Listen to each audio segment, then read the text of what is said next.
සිතුවිලි මත සිත සිත සිතුවම් එන්දා රහසින් කොඳුරා හදවත උදුරා රහසින් කොඳුරා හදවත උදුරා අඳුනින් මගේ ගෙයූ සමන යානුවේ අසන් හිත් යාය මත අපේ මල්යාය යලි පිපේ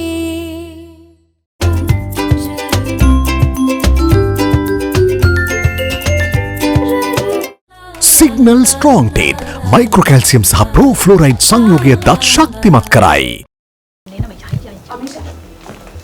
අමිෂා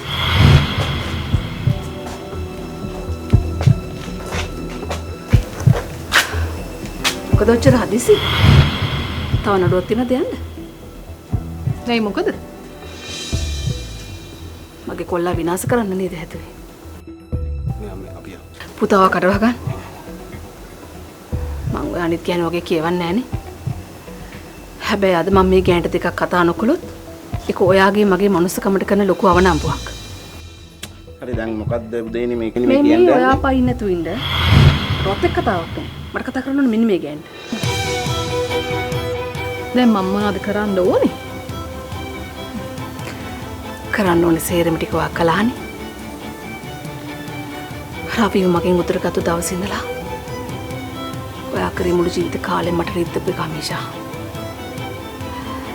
දැන් රවි නෑ. හැබැයි දැන් මගේ පුතාගෙන් පරිගන්න පටන් අරගෙන. දැන් වාට ඕනේ දේ වුණාද? අහකට නේද උසාවියෙම? දැන් පුළුවන් නම් කියපළා උසාවිය කියන්නේ බොරු කියලා. උඹලට පුරුදු එහෙමනේ. කවුරු හරි උඹලා පැත්තට කතා කරනවා නම් සර්පේ වුණත් හොඳයි. හැබැයි උඹලට ආවාසී නම් කොරේට කිඹුළු දකිනවා. හැමදාම හැමෝන්ටම වර්ධින්නේ නෑ අමිෂා. උඹලගේ සල්ලි වලට උඹලගේ බලයට උඹලගේ බල පුළුවන්කාරකම් වලට මට පුළුවන් තරම් රිදෙව්වා. හැබැයි උඩ ඉන්නව දෙයියෝ කියලා කෙනෙක්. හදයා තමයි උත්තර දුන්නේ. ඔය දවසක් මගෙන් ඇහුවනේ. නඩුවහන දෙයියෝට කියලා. ඔව්. අදේ දෙයියෝ තමයි උසාවියේ නඩුව ඇහුවේ. හොඳට මතක තියාගන්න හමේෂා. අතින් පස්සේ උඹ මගේ පුතාට කිසිම අනතුරක් කරොත් හිතන්න එපා අම්මා කෙනෙක් විතර මම නිකන් ඉදේ කියලා.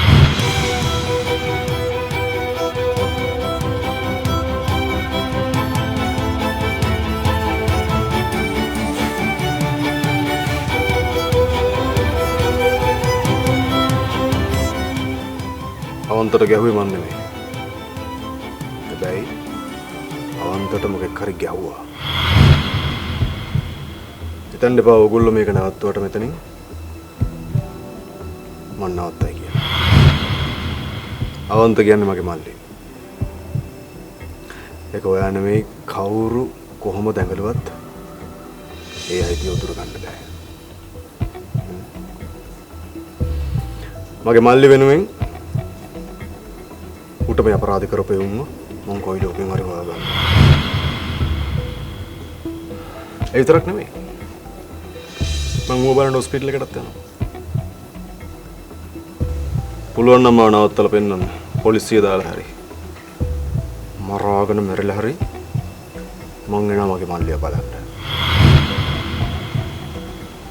අනන්තවත් කිව්වනේ අවශ්‍ය ගන්න එපා කියලා. ඇහුවේ නෑනේ. මට යම්මට ඉන්න දුන්නේ නෑනේ. දැන් බලා ගන්න මොකද වෙන්නේ කියලා. හරිද? ලේසි වෙන එකක් නෑ.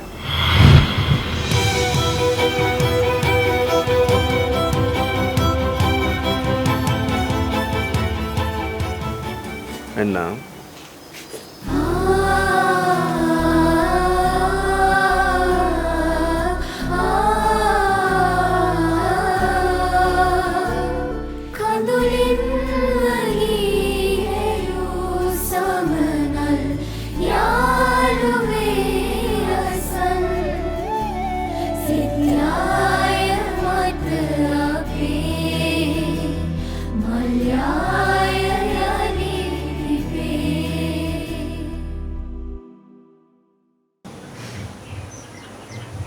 අවන්ත අයියට දැන් මොකද අක්කේ?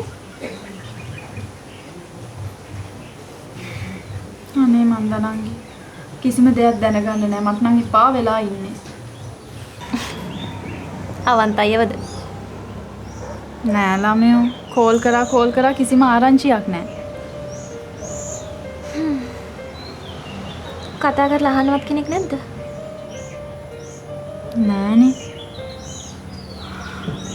මට වෙලාවකට බලන්න යන්න හිතෙනවා. දැන් එක සැරයක් ගිහිල්ලා එයාගේ අම්මලා බැනලා එලව ගත්ත කිව්වනේ.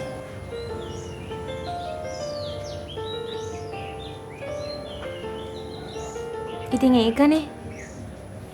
දැනට චුට්ටක් කොහොම ඉඳලා බලමු.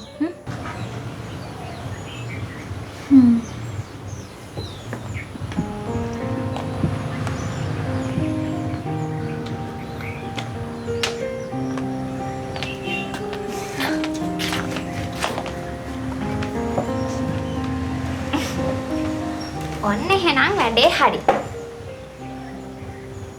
මොන වැඩේද? අනුහස්ට නිදහස ලැබුණා. ඇත්තමද? කවුද දන්නවද උදව් කළේ? කවුද? අවන්ත. අවන්ත? මං අවන්තට ගිහින් කිව්වා මෙතන සිද්ධ වෙන වැඩේ ගැන. මට නිකන් දැනුණා අවන්තලාගේ අම්මලා මොකද්ද කරන්න යන්නේ කියලා.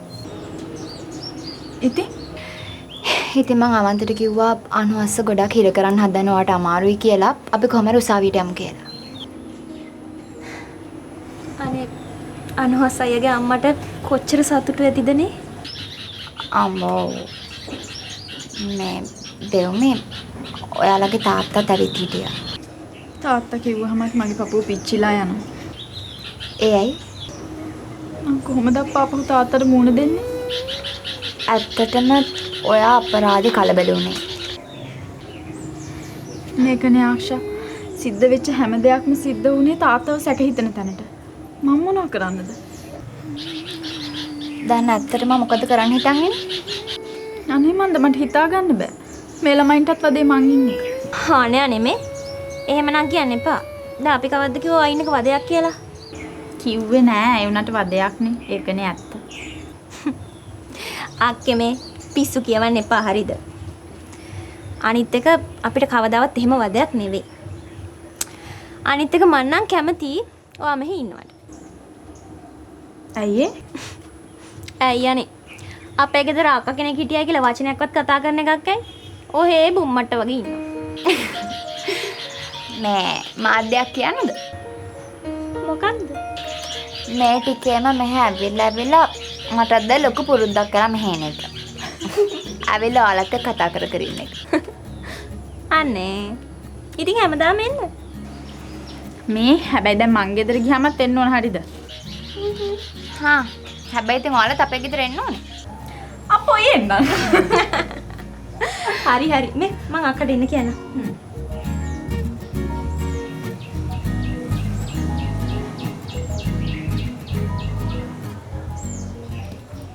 ශ්‍රී ලංකාවේ වේගවත් මහා අංක 1 ජංගම දුරකථන ජාලය ලෙස මොබිටෙල් නැවත නැවතත් සම්මානයෙන් පිදුම් ලබයි.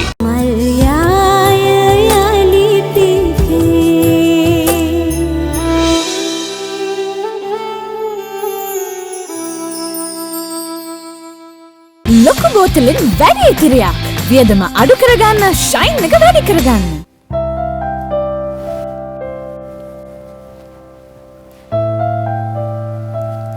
ඔයා කොයි වෙලේද ආවේ? දැන් ආවේ. මට කිව්වෙවත් නෑනේ යනවා කියලා. එන්න නෙවෙයි හිටියේ. මේ වැඩකට එළියට ආවා. ආයි යන්න ඕනේ. මොකක්? ඔව්. මොන විකාරයක්ද නෙමෙයි තව පැය කීයක් තියෙන්නේ? මේ ඔෆිස් එකේ වැඩකට එළියට ආවේ. ආයි යන්න ඕනේ ගිහලා වෙලාවට සයින් කරන්න ඕනේ. ඔහොම යන්න නම් එන්න එපානේ. මෙයා බලන්නකෝ. ඇයි? යකඩෝ මේ තමන්ගේ මිනිහට ගෙදරට එන්න එපා කියන පුදුම ගෑනුනේ මේ කාලේ ඉන්නේ ඈ. එහෙම නෙමෙයි යන්නේ මං කිව්වේ මාත් බලන් ඉන්නේ ඔයා එනකන්නේ ඔයාත් ඉතින් ඇවිල්ලා යනවා. හරි ඊයට ආයෙත් එනවනේ. මේ ඩබල්ට කෑවද? තාම නෑ. කර කවන්න.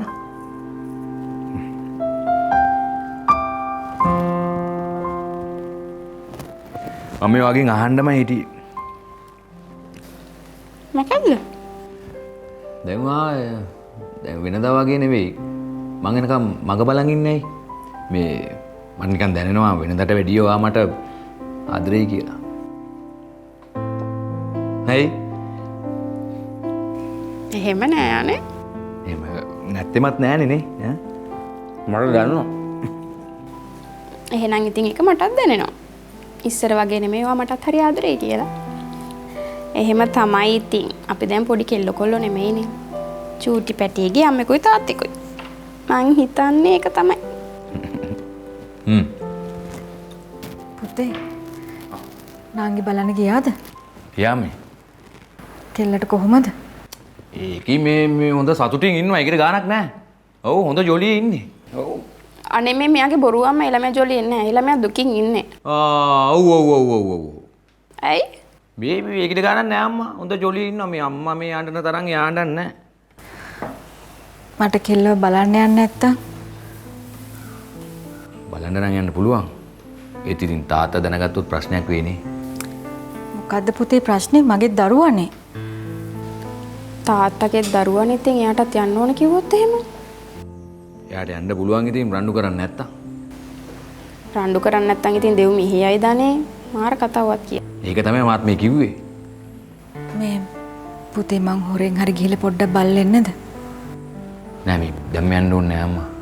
මං කියන්නේ අහන්නකෝ. ඔය ඉවසන් හිටියා වගේ තව ටික දවසක් ඉවසන් ඉන්න.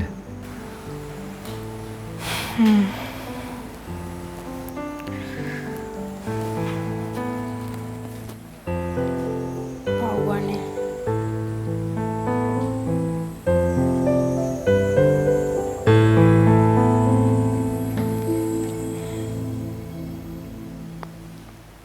හයිකියා හැන්ඩ් සැනිටයිසර් ඔබේත් ඔබේ පවුලේත් සැබෑම ආරක්ෂකයාය.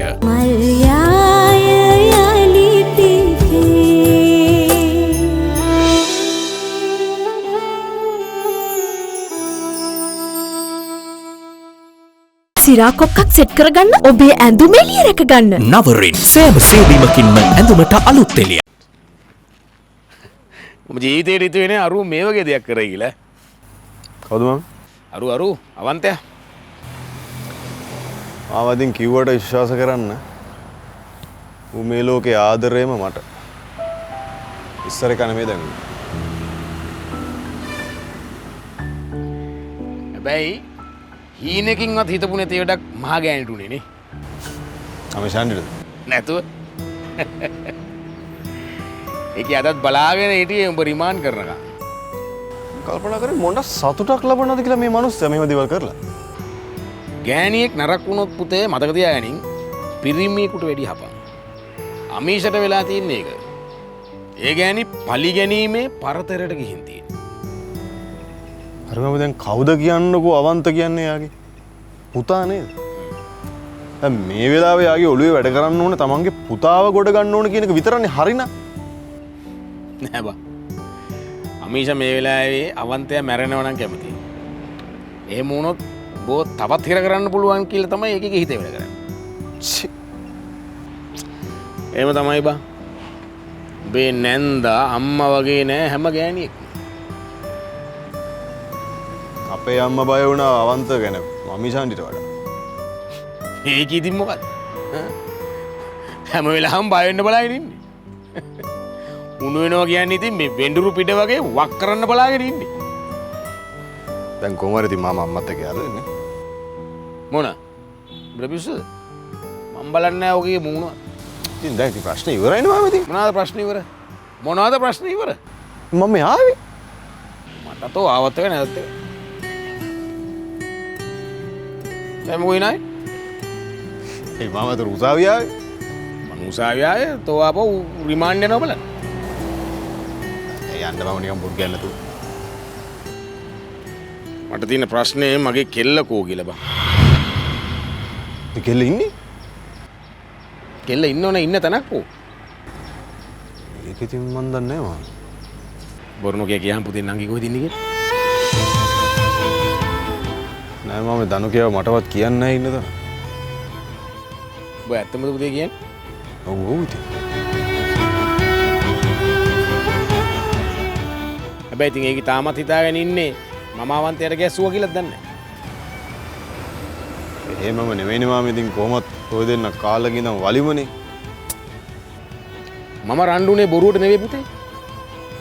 බල කොහොම කිව්වත් අවන්තය හොඳයි හොඳයි හොඳයි කියලා මම ඌ ගැන චිත්‍රෙම වාගෙන ඉන්නේ මම දැකපු අහපු අත්විඳපු දේවල් එක්ක. ඒ හින්දා මට කාගේවත් චරිත සහතික විශ්වාස කරන්න ඕනේ. මොකද මේක මගේ දුවගේ ජීවිතය පිළිබඳ ප්‍රශ්නයක් හින්දා. හරි මාමම කවුදරි තේරුම් ගන්නකෝ. බලමුකෝ.